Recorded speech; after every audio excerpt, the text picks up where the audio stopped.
अगर मैं आपसे कहूं कि आसमान में कुछ ऐसा देखा गया जिसे ना साइंस समझ सकी ना ही सरकारें कभी पूरी तरह मान सकीं, ऐसी चीजें जो रडार पर नजर आईं लेकिन आंखों के सामने अचानक गायब हो गईं, ऐसी रोशनियां जो हवा के कवानीन को तोड़ती हुई बेआवाज सफर करती रहीं, और ऐसी साइटिंग्स जिन पर सवाल उठाने वाले लोग वक्त के साथ खामोश हो गए।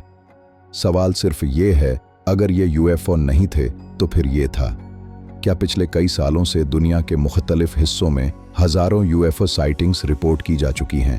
अमेरिका, रूस, ब्राजील और एशिया के कुछ रिमोट इलाके, हर जगह एक ही कहानी।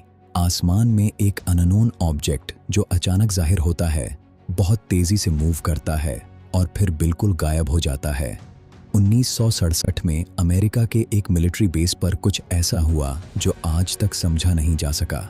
रडार ऑपरेटर्स ने देखा कि एक ऑब्जेक्ट आवाज से कई गुना तेज रफ्तार बदल रहा था। पायलट्स ने उसे चेज किया, लेकिन जैसे ही वो करीब पहुंचे, उनके इंस्ट्रूमेंट्स एक एक करके फेल होने लगे। इंजन बंद हो गए, सिग्नल्स लॉस्ट हो गए और वो चीज आसमान में घूमती हुई सीधा ऊपर की तरफ चली गई। रिपोर्ट में सिर्फ इतना लिखा गया कि ये ऑब्जेक्ट कवानीन ए फिजिक्स को फॉलो नहीं करता।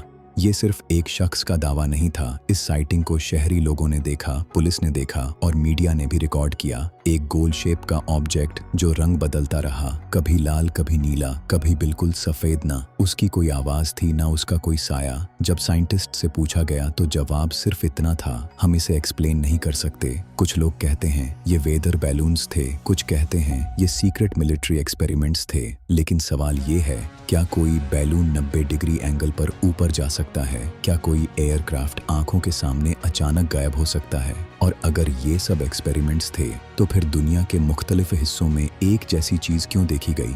कुछ रिटायर्ड मिलिट्री ऑफिसर्स और साइंटिस्ट्स ने बाद में कहा, हमें सिर्फ उतना बताने की इजाजत थी जितना पब्लिक हैंडल कर सकती है। लेकिन कौन सा सच? आज भी सरकारों के पास ऐसा डेटा मौजूद है जो कभी पब्लिक के सामने नहीं लाया गया। शायद हम अकेले नहीं हैं, या शायद हम सच सुनने के लिए तैयार ही नहीं। अगर आज रात आप आसमान की तरफ देखें और कोई रोशनी अचानक रुककर तेज रफ्तार से गायब हो जाए, तो याद रखना, आप पहले इंसान नहीं होंगे जो ये देखेगा।